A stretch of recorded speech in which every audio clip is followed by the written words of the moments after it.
Welcome to It's All About the Questions, where learning to ask the right questions can help you achieve lifelong success. Now, here to help you ask all the right questions is award-winning author, international speaker, and business strategist, Laura Stewart. Good morning, afternoon, and evening, everyone, and welcome to this week's show. I'm excited, as always, to be here with everybody because we're just going to be talking about some really powerful stuff today around the Internet of Things, AI, artificial intelligence, and privacy when it comes to Facebook, social networks, Amazon Echo, the increasing number of smart connected devices and chatbots. There's so much that we're hearing every day now about cybersecurity and hacks. And, this is a huge topic of mine, being a geek and having had a tech company for 15 years. And I've got one of the top guys in the world who is going to be talking about this today. He's been a guest on my show before, and I thankfully was able to get him to be on with us today, Ken Herron.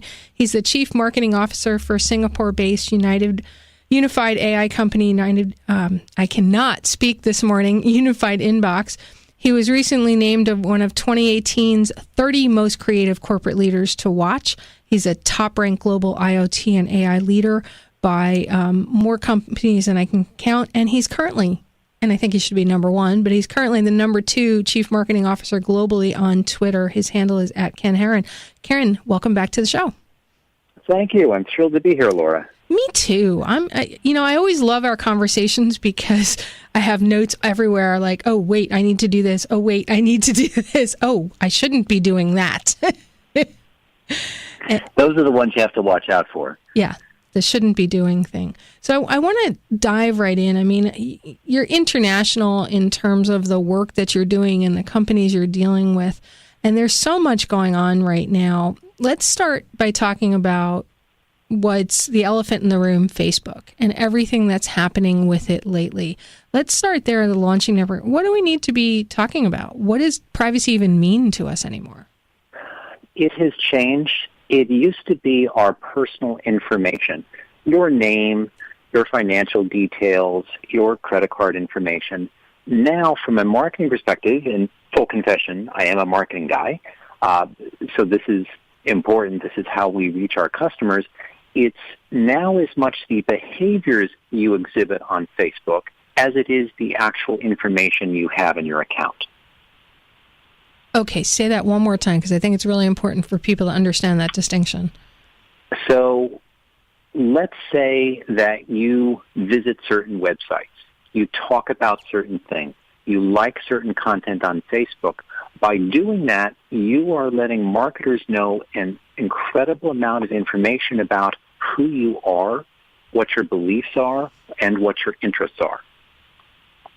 So it's not just, oh, this is my friend who put that post up, and I want to let them know I'm listening to what they have to say. There's a lot more to that without realizing it.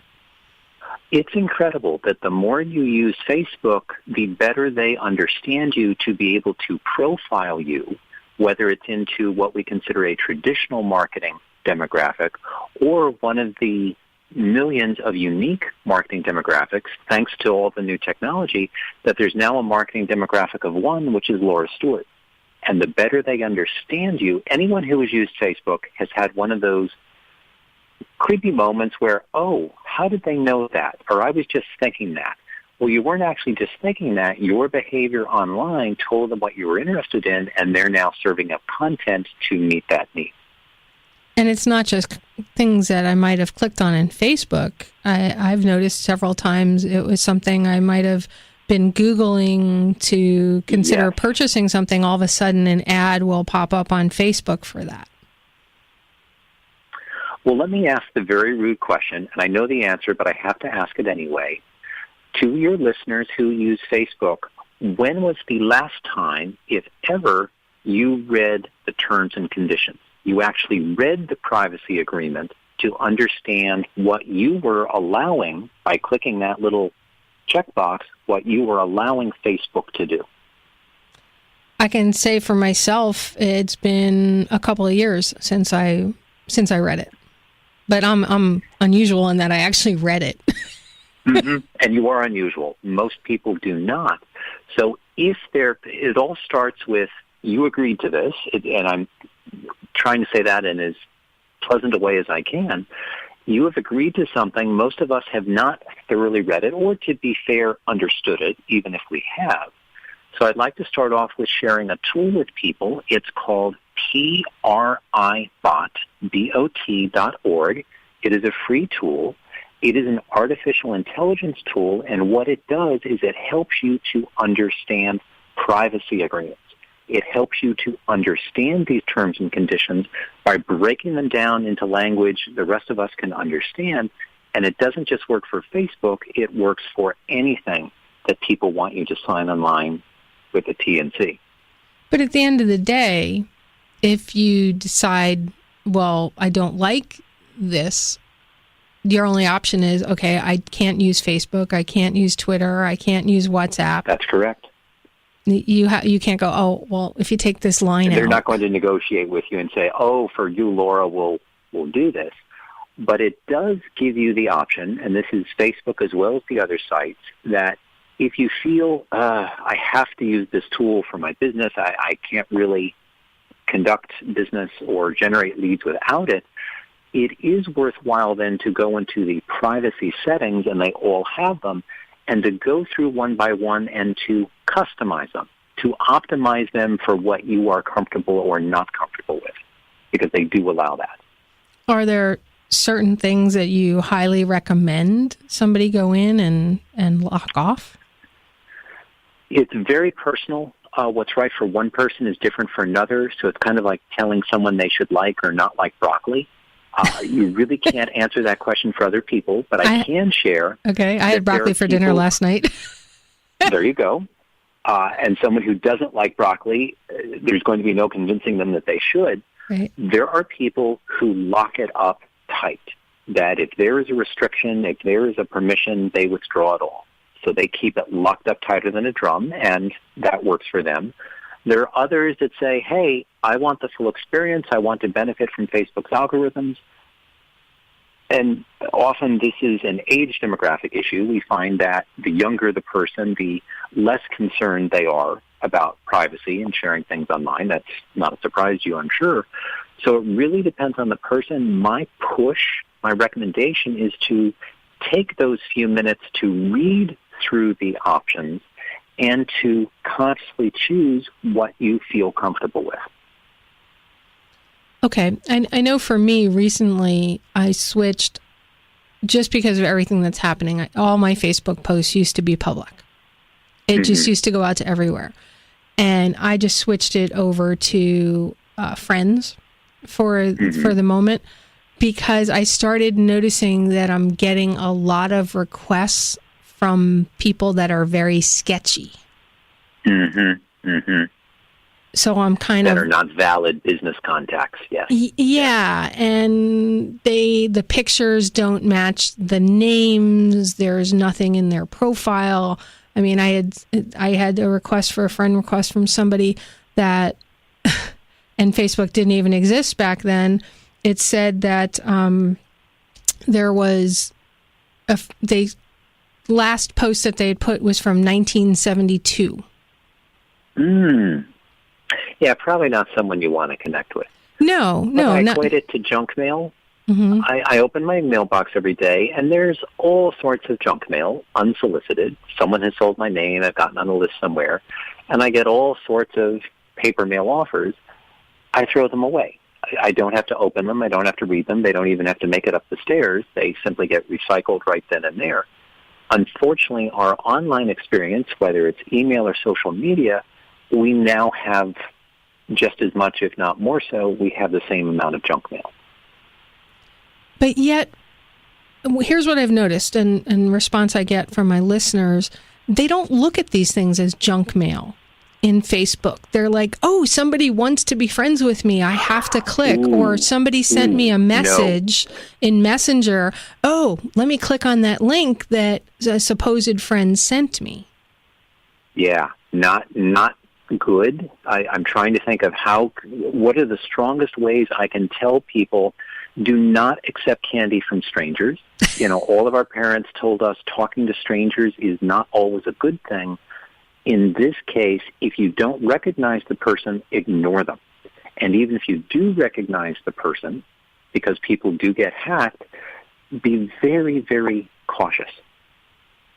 Clicking on things when you don't know what they are or who they're from, never, never, never. And I admit it's gotten into real life as well, that when I get phone calls from phone numbers I don't recognize, I don't answer them. I don't interrupt my life to answer the phone if it's a number that I don't know. Which, unfortunately, for in business, that can mean that there's a delay in talking to somebody that's legitimate business. But it's a fact of life now that we have to actually think about whose phone calls we answer. A couple months ago, I answered a phone call. Something made me answer it, probably because it was a 212 area code. Mm-hmm. And I debated it. Which can be spoofed, obviously. Totally. And I debated it, but I ended up answering it, and it turned out to be Random House asking me to interview Debbie Maycomber at her fan event. But it just as easily could have been, somebody trying to get trash. And on that note, we're going to talk about do not accept candy from strangers. We'll be back with more from Ken Herron.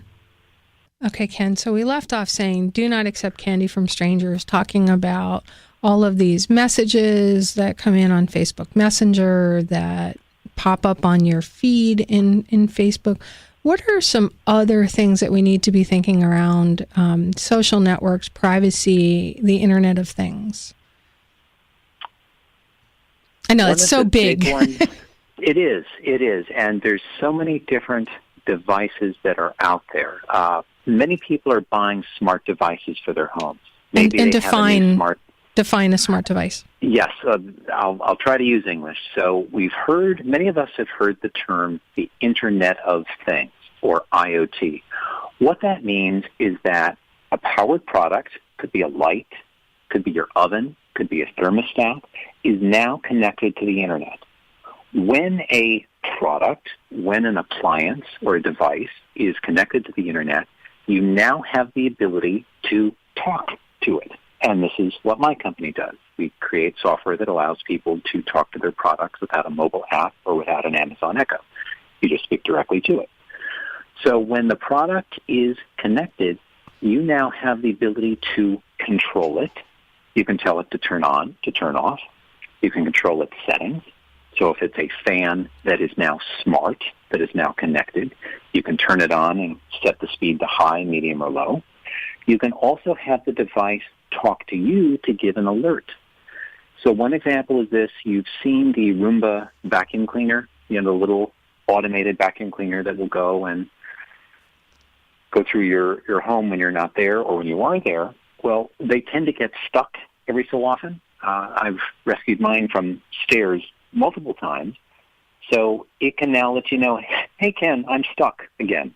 Come save me. Come flip me over.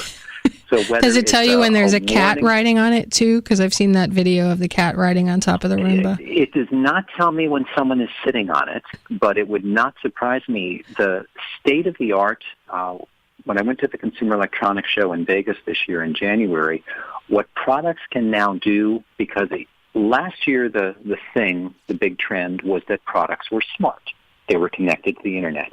This year, the products were intelligent, which means they had artificial intelligence, so they can tell things that you're sitting here, oh, gee, this is as close to science fiction as I thought we would get. So to your point of, is it a cat or a small dog sitting on the vacuum cleaner, there are now cameras that can tell when someone enters the room, when someone leaves the room, how many people are in the room, and even what they're doing in the room.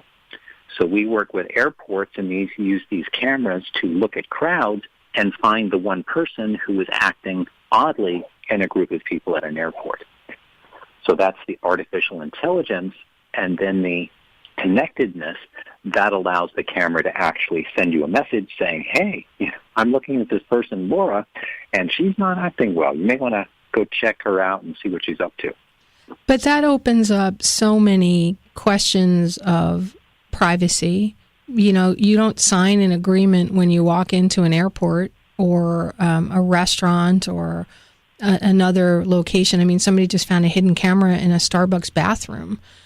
Mm-hmm. So how do you deal with that? In public places, we are all being filmed. The new iPhone, the iPhone 10, we were all excited because it had facial recognition. That was a reminder, or should have been a reminder to many of us, that if my phone can do it, that means all cameras can now do this. And whether it's run by a government or run by a commercial enterprise, they want to know who is there. If you have done any reading about what China is doing, they are one of the leaders with deploying facial recognition in public spaces, so they know who is doing what where at all times, which admittedly we are much less comfortable with here in the U.S. because we're not quite as used to that. We're used to having a little bit more privacy and a little bit more freedom of movement. So how do you reconcile that with the whole privacy issue? Yes, we can choose not to use Facebook, right? We can choose to keep our lives private by not doing certain things on the internet, but yet you can't prevent Big Brother, which leads to Big Brother bad people watching, the hackers that are watching that. So how does somebody start thinking about this and protecting themselves? I'm a fan of understanding what the technology does. I try to always see the good that it can do rather than automatically jump to the bad when you have bad actors that are using it for evil purposes.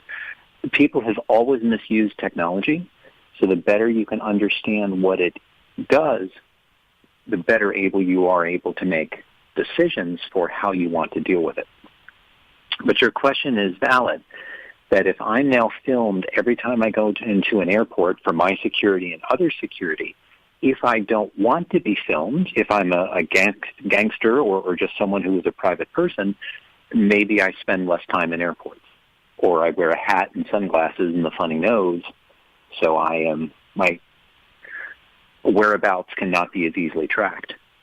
And then that would trigger, especially in China or the other things that you talked about, people are putting together, that person's acting a little oddly, go check them out. Yes. And sometimes it sounds odd, but the best way to be invisible and not be sought out is to simply blend into the crowd. All right. So that's something we can't control. We can't control the public place thing. And I would push back a little bit on that. We can't control how people are using technology, especially when it's moving faster than we may individually be comfortable with. But we can control our understanding of it. We can control how we choose to react to it. It's a good example. It's pouring rain. Okay, I can't control the rain, but I can be aware that it's there, and I can prepare myself accordingly to deal with it, that if I'm going to go out, I'm going to get wet, or if I step into an airport in most countries, I'm going to be filmed. Like it or not, there's no one that asked me my permission to do so. Okay, that makes total sense. I'll never forget. It can be very empowering. There's a wonderful German expression. We do a lot of business in Germany, and there's a wonderful German expression that there is no bad weather. There is just bad clothing. The idea that it's never too cold, it's never too hot, you're just not dressed for the weather. Oh, so I like that. If you understand what's happening with privacy, no, you're probably not going to change the fact that you're filmed in a public space, but being aware of it can help you to figure out how you choose to deal with it. Okay. I just find it a much more empowering rather than, okay, I'm the victim and things are happening I don't like. Well, the more you understand them, the more you can be an advocate both for yourself and for others. I love that. And that's some of the things we talked about in just before the first commercial break, which was some things you can do around Facebook with this Pribot, PRIBOT.org. Is that the site you had mentioned? Yes. And that's a very clever little free tool that I've used on a number of sites, not just Facebook, that helps you to understand what the privacy policy is really saying. What it says, what it doesn't. It puts it into very simple English, because it's fair to say many of these privacy policies have been written in legal language rather than making sure that everyone, whether you're technical or not, whether you have a legal background or not, can understand what it really means. And then are there other apps and things that you can install that sits on top of things that actually helps protect you a little bit more if you want to use something, but you're a little leery of things? There are a number of those. I keep coming back to that if you don't want to get wet, don't go out in the rain.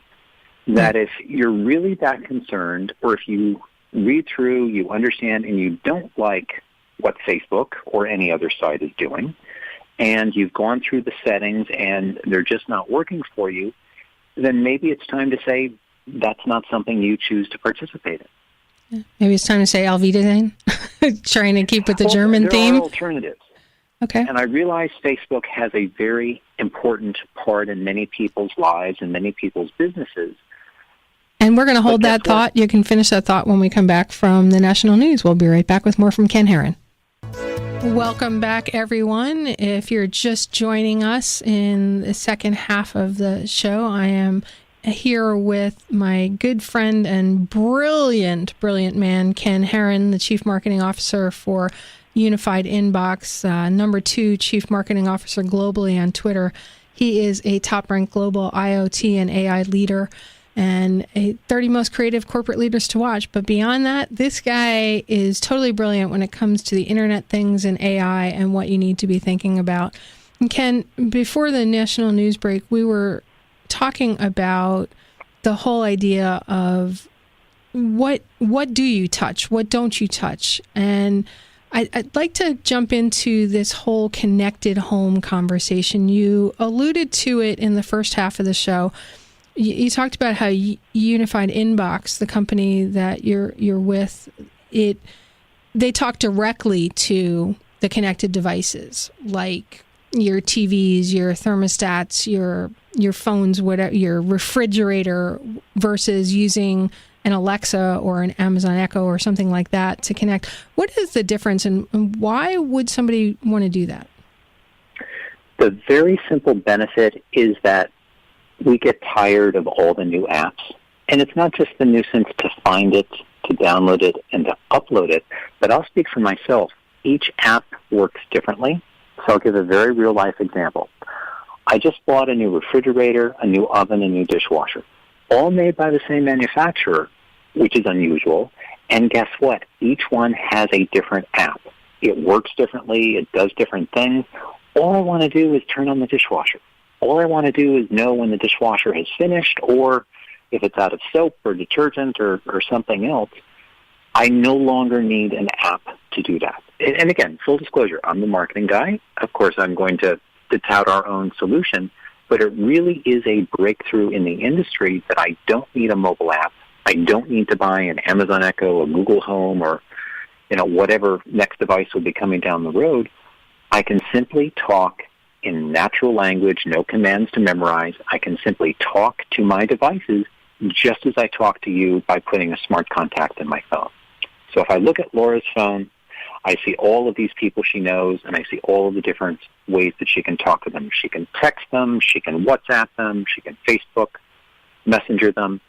It's no different from my smart home. When you look at my phone, you scroll through and you have Ken's house. And it's one entry, and I can text it, I can WhatsApp it, Viber it, take your pick. I can even Twitter direct message it, and that allows me to talk to my different devices and for them to talk back to me. I'll give a real-life example. I'm in the supermarket. I did not make a list. I was in a rush. I was in a hurry. I can have the refrigerator send me what I call a shelfie. It can actually send me a photo of the inside of the refrigerator, both the inside and the door, right there in the supermarket over WhatsApp. So I don't have to find and open a separate app. I can just talk to it, whether it's by voice or if I don't want to be, accused of being a crazy person in the supermarket at Publix, I can just text it. And that's providing you have the refrigerator that has the camera inside or the ability to see what's going on. Couple things. The device, the product, the refrigerator has to be connected to the Internet, and it has to have whatever function it is you want to do. many of them, and here in Florida, this is a godsend that I can now tell if any of my devices have lost power, because it's constantly checking. And you might say, well, Ken, it's unplugged. There's going to be no power for your refrigerator to talk to you. Well, it's constantly checking, and if there's an issue and it stops, it automatically sends a message saying, hey, Ken, check the fridge. It looks like it's out of power. Because we do occasionally lose power, whether it's through a hurricane or just a random Tuesday thunderstorm.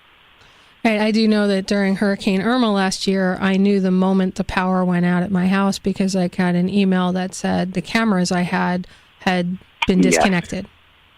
Yes. The moment they're disconnected, you're informed. And that can be very useful because let's say you're at work or you're off doing the shopping and the power's out for an hour. That may determine what you throw away in your fridge, but there are times when you come home from work and, okay, everything's on, that if you don't notice a clock is flashing somewhere, you wouldn't have no way of knowing that the power was out or how long the power was out. So that can become a food safety issue.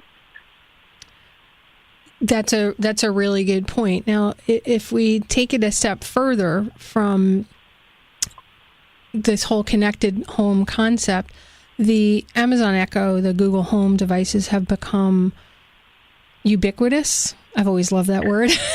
They're just there. Everybody's buying them. But I don't think people really understand, going back to like an earlier conversation, what we've given them the ability to do and what other people can determine based on that.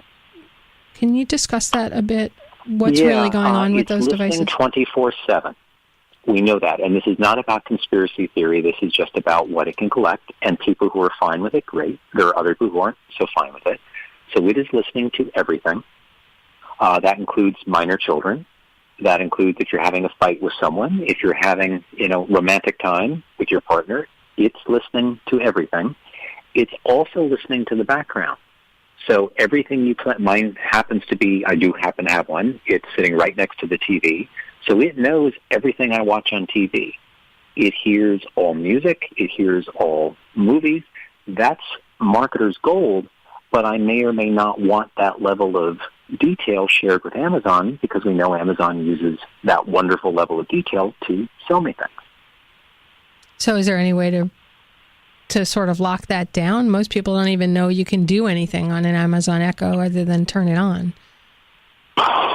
You can mute it, but that really destroys the capability of it, that it's always there and always convenient. Like Facebook, to be fair, that if you're going to have any type of smart speaker, any type of virtual assistant like that, you make the trade-offs and realize, okay, I'm going to give up some privacy in order for the benefits of having this new tool. Because if you disable it by muting it, you really hurt your ability to benefit from having that always-on capability.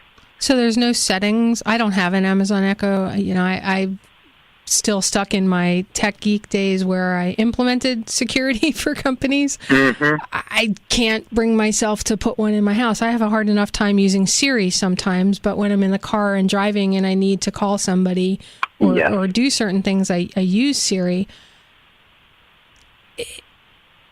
I don't even know how to phrase the question. Because when you use Siri, it records and captures everything. Apple knows all of that. People who are not comfortable with that from a privacy perspective choose not to use Siri. People who don't care or don't think it's an issue, they happily use Siri. Same with whether it's an Amazon Echo or a Google Home. So at the end of the day, it boils down to really understanding what privacy you are giving away by using something that makes your life more convenient.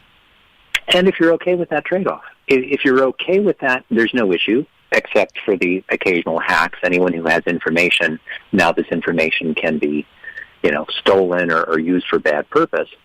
But most of us, hey, we like all the benefits of Siri and our Amazon Echo, but my, action item, Ken's homework from the Laura Stewart Show today is to take those few minutes to understand what the terms and conditions are, what the device is doing, so that you're doing it with free will, and it's not just happening out of, I didn't know that. That's when I feel bad. when people don't know what they're giving up or don't know the trade to get the benefits from these new technologies. I recently wrote an article for the Vero's Voice magazine about how you use some of these social media and devices, and I recommended to people, and I'd love your thought on this, I recommended to people that they get a separate email address to register all these devices that isn't the one they use for financial transactions, that they use for anything really personal, and that they don't have to, and they should use a completely separate password. And also that they don't use the same security questions. If they ask for mother's maiden name, make up a maiden name. It doesn't have to be the legitimate one. You don't have to answer real very answers. Sound advice. Okay, and you don't have to use your real birthday. And I heard a couple things there, and I agree with them all. Using a different email for these devices than you use for everyday life, absolutely. Making sure that you use different real different passwords for all of these devices, absolutely. And for the security questions, using different answers for each device. And none of them have to be real. My father has never used his correct birth date whenever he has put in for anything. Now, you could argue that's part of his way of just being grumpy and cranky and giving back to the man. But guess what? He is more secure because of that than those of us who, again, we get busy and we've got hundreds and hundreds, it seems, of all these different accounts, that if we're using the same password, if we're using the same security information, we are really putting ourselves at greater risk than we need to. So I think your ideas are spot on and not that cumbersome for most people. I think the And hardest... who wouldn't want to be younger? So why? Give yourself 10 years or 15 years. Or if you always wished your anything. Or if you always wish your birthday wasn't on Christmas or a holiday, you can make it whenever you want for the purposes of your online profile. But keeping in mind that fraud is not allowed, so that if you're on a dating site, if you're on a financial site or something like that, or a government site, you can't do that. Then there's a requirement, yes. Yeah. But you can still give different security questions. So, okay, and you're good to catch this, yes, there are some sites you have to give your true birth date, but that does not mean you cannot make up mom's maiden name. Yeah. Or the name of your favorite pet or something else. Mix it up. The first time I ever, quote unquote, lied on one of those security answers, it was so hard because, we're not used to that. Yes. Right. Integrity is such a part of who I am, and you just have to remember, well, this is a different use of it. This is not real life. This is, my thermostat. And it was different when we only had one or two accounts. It was not that long ago when most of us had at most half a dozen accounts. Now, I don't think there's a listener out there that cannot very quickly name off 10 or 20 different accounts that they have. Easily. Between emails and devices and companies, everybody wants you to sign up. Everybody has a login and password. It can be in the hundreds very easily. So during this commercial break, I'd like everybody to think about how many accounts you have and where can you go and change some things. We'll be right back for more with Ken Herron. Ken, I recently read that the founder of WhatsApp, the CEO, has resigned, and he's leaving Facebook over the stuff that's been happening and going on, and which was kind of a shock to the business world because if nothing else, the Facebook board and everybody involved has really entrenched. What's your thoughts on the fact that this man is leaving because he founded a company that had some pretty high security and people are using chatbots and things like this left and right? There's been an awful lot written about his departure. To be fair, as someone who has worked for a number of tech companies, that might have been a trigger or that might have been the straw, as it were, that broke the camel's back. But as a gentleman who had received, very generous compensation over the past several years, my guess is that was convenient timing for him, as opposed to be read as that was the only issue and oh my gosh, it's falling apart. All businesses go through substantial changes, and not everyone, at some point you say, okay, I've been swimming in the ocean for 5 years now, it's time to get dried off and do something else. So I didn't read quite that much into it, other than there's an extreme sensitivity at the moment because of what Facebook has been going through. And I read all these different pundits and analysts, and of course I've written about it myself. And I think it's fair to say that Facebook, despite Zuckerberg being in front of Congress, it does not feel like Facebook is going to change much, if at all. That they're saying some nice things, they have apologized, but I'm not seeing anyone believing that Facebook is going to do a 180 or change their business model.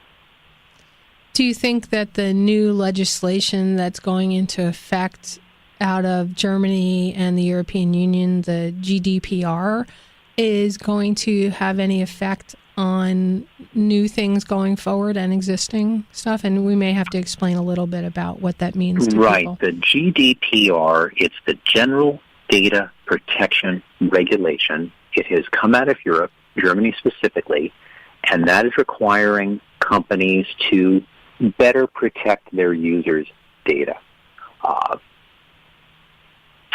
As someone who is in the white-hot heat of making this happen for their company, I can say that the larger companies will be advantaged by going through this because they have the resources, the lawyers, the physical people to care for what needs to be done.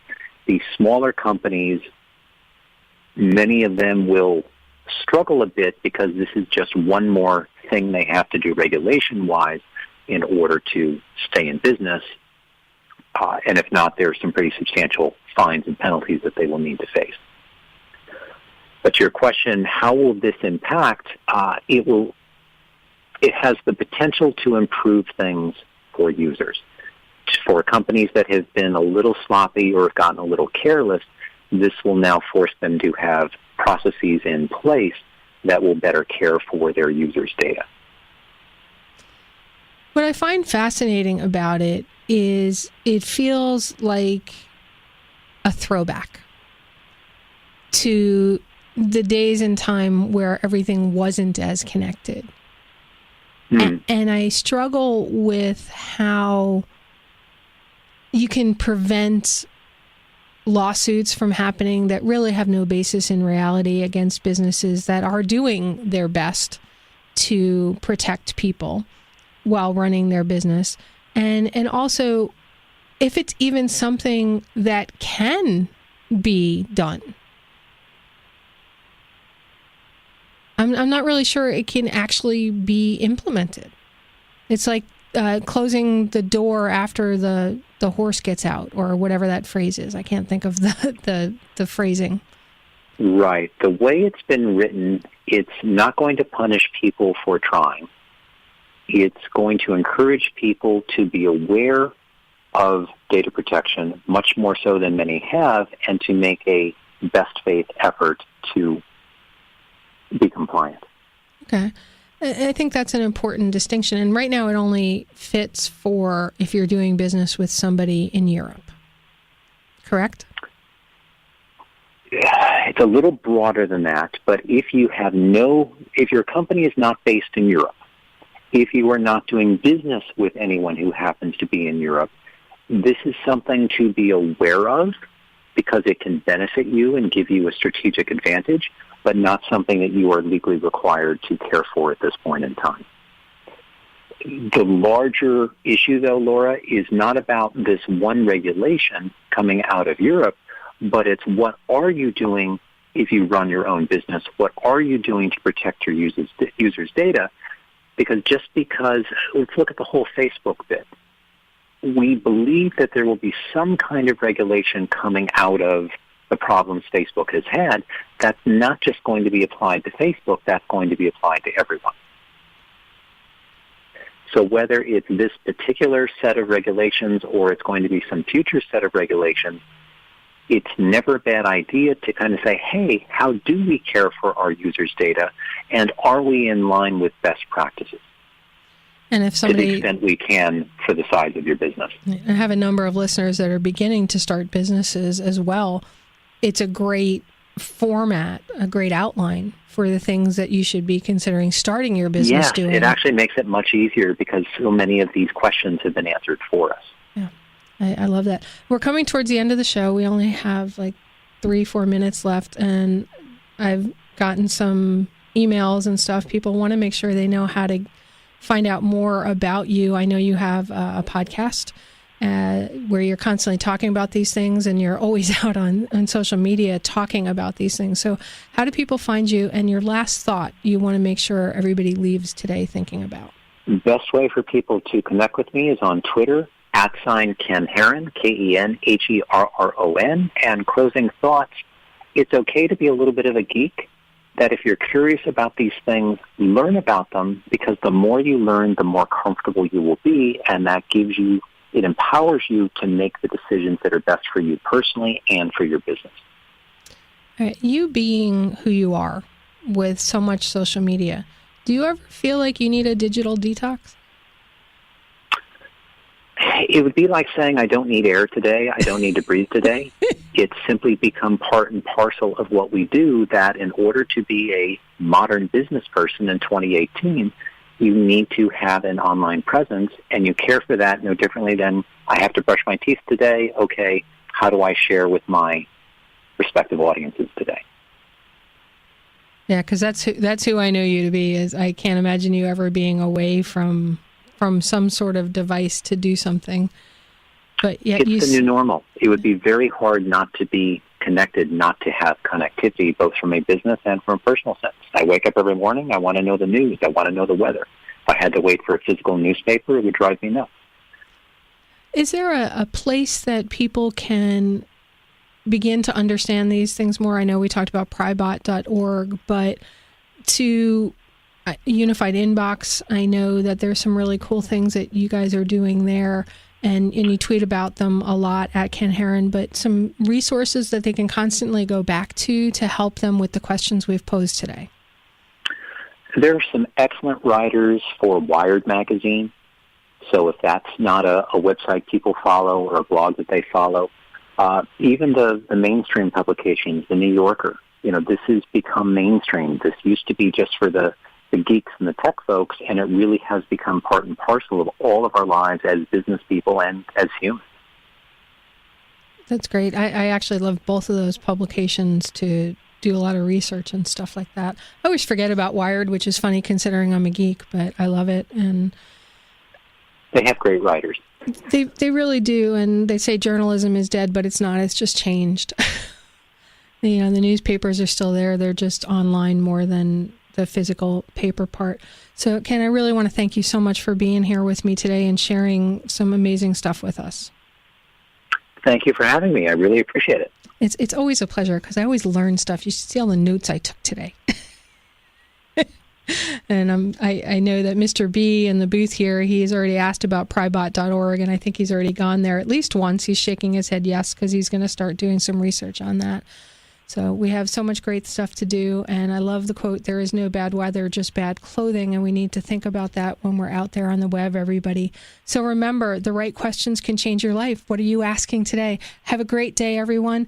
Keep smiling. You've been listening to It's All About the Questions, starring Laura Stewart. Connect with Laura at it'sallaboutthequestions.com and download a free workbook that will help you ask better questions starting today.